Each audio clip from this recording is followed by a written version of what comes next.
I'm Claudia Catania, and you're listening to Playing on Air.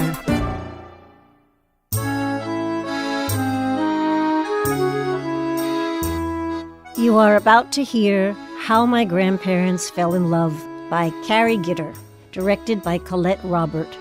It features Lucy DeVito and Eli Gelb. How My Grandparents Fell in Love was originally developed and produced by the Ensemble Studio Theater, EST. We'll talk with director and cast and playwright right after they record. And now, How My Grandparents Fell in Love. It is winter, 1933, in the city of Rovno, Poland, now known as Rivne, Ukraine. We are in a millinery shop full of hats on display.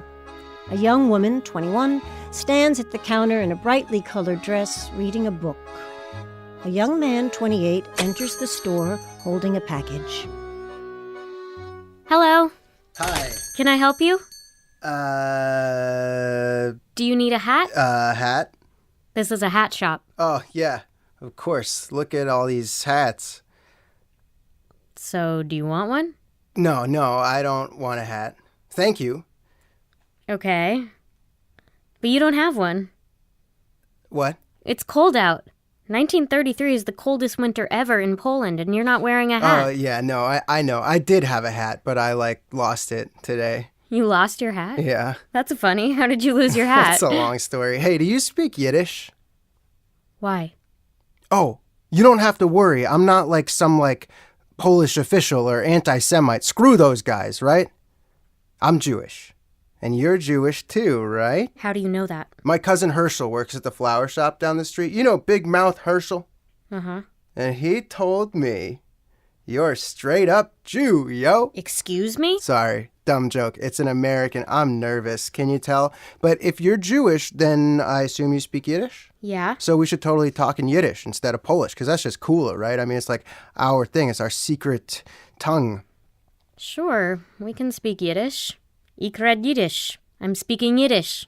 Ich red Yiddish. Oich, I'm also speaking Yiddish. Okay, good, great. But I don't get it. Who are you? You don't recognize me? No? 'Cause I've been passing by this shop every day for 2 weeks now, and I thought we were making insane eye contact through the glass. I've never seen you before in my life.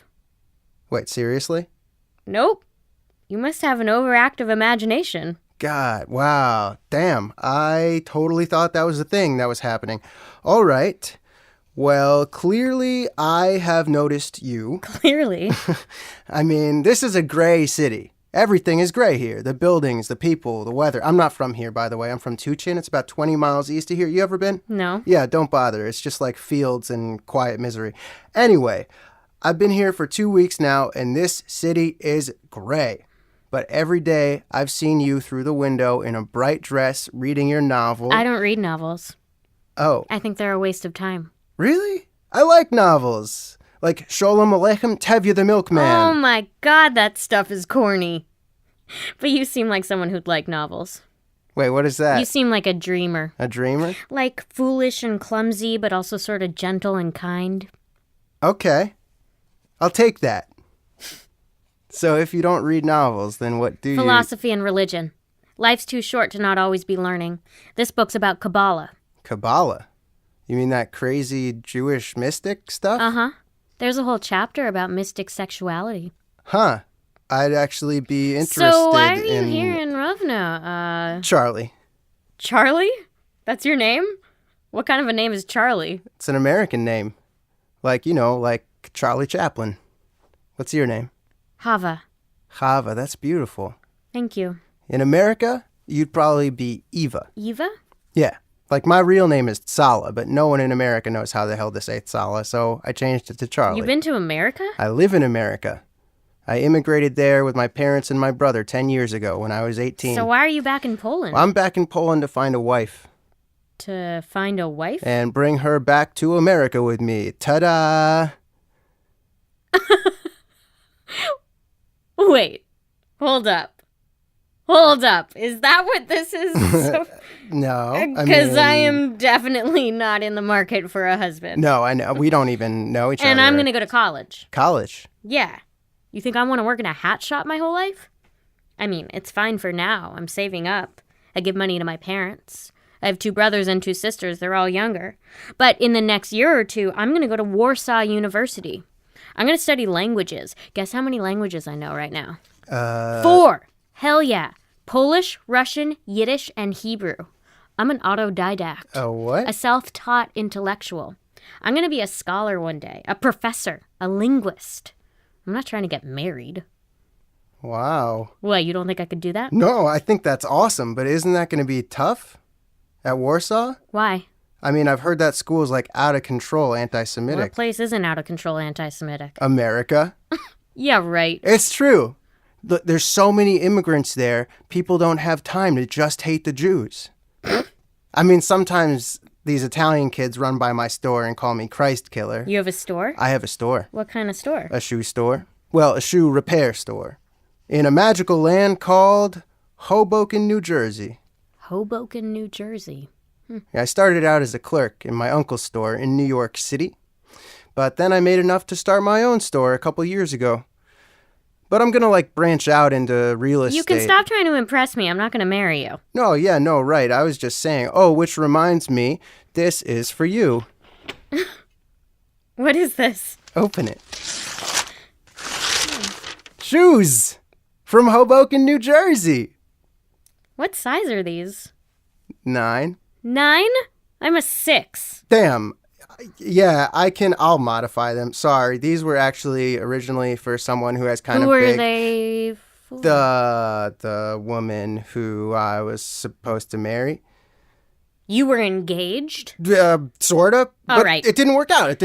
That's Let me tell you over. something, okay? Charlie, you are admittedly charming in a sort of bumbling way. Okay, we can work with that. But number 1, I don't know if I want to marry anyone, let alone someone I just...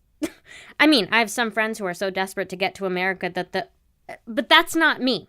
I'm going to get an education in Poland, in my country. Even if I am a Jew, if I'm smart enough, that can't stop me. I'm going to stay close to my family. And number 2, I will not accept another woman's giant shoes. I respect that. I respect that so much. Charlie. Let me just explain. No, that's okay. My cousin Herschel wrote me a letter. That's fascinating. He was like, Charlie, you're established in America now. You're almost 30. I know you want to get married. I know the perfect woman for you here in the old country. Her family wants to meet you. They'll put you up in their house. So I was like, sweet. So I sailed over here a couple weeks ago. I brought those shoes for her. But me and this girl did not hit it off. I mean, she's a totally fine person, but she took one look at me and she was like, nope. And I was like, I accept that. And then I started seeing you every day when I walk by here. For real. And I was like, maybe she's the one, the girl with the bright dresses. But I'm not really good at confrontation. Why does that not surprise me? So instead of officially breaking it off with her family, I just snuck out of their house today and I took the shoes to give to you. What do you mean you snuck out? I jumped from the window of the guest room. You jumped? 2 stories. No way. That's how I lost my hat. It blew off and got stuck in a tree. That's ridiculous. You're ridiculous. Yep. Oh my God, what is that? The band at the cafe across the street. Oh my God, this is perfect. This is so romantic. This is like a movie. They annoy the hell out of me. You don't like it? I prefer classical. Uh-huh, right. I prefer Chopin. Okay, but would you want to dance anyway? What? Yeah. No, I'm working. No one's in here. You're allowed to have a little fun on the job. Come on. What could be better than dancing to annoying music with a ridiculous man? So, What? So you're not, worried at all? About what? About what's going on in Europe? What do you... I mean, I'm not an expert or anything, but I read the papers back in America, and there's all this nationalism, right? And everyone's coming down on the Jews. When have they not come down on us? And in Germany, they elected that guy. Hitler? He's an idiot. Yeah, but... Have you seen how he talks and moves his arms? He's a clown. Yeah, but have you heard what He's not really going to do any of that stuff. How do you know? And that's Germany. This is Poland. We'll be fine. You know, being back here, I see all these people, all these Jews, like, in the street, and I just want to, like, take them all back to America with me, keep them safe. We're fine. And I know I can't do that, but I really, really wouldn't want anything to happen to you. Thank you, Charlie. That's sweet. But I'm good. I can take care of myself. We can take care of ourselves. Look, I'm here for 2 more weeks. You want to get blintzes tomorrow? Blintzes? Please tell me you don't hate blintzes. I like blintzes. Thank God. So how about that They cafe don't serve across? Jews. Really? Dang. Somewhere else then? I'm not moving to America with you. You know, there are amazing universities there and museums. You could always be learning. That sounds great, but I'm not going to marry you, Charlie. Okay. I accept that. Then why get blintzes? I don't know, just to like hang out, get to know each other. I'll think about it. You will? Awesome. I'll stop by tomorrow. I'll get your shoes fixed, size 6. Okay. Okay. Yeah. Cool. All right, yeah. Wait, Yeah? a hat for Sala. How much? On the house. You need a hat. It's cold out. A man without a hat is a hot mess. I'm usually a hot mess anyway. I get that. Blintzes! Blintzes.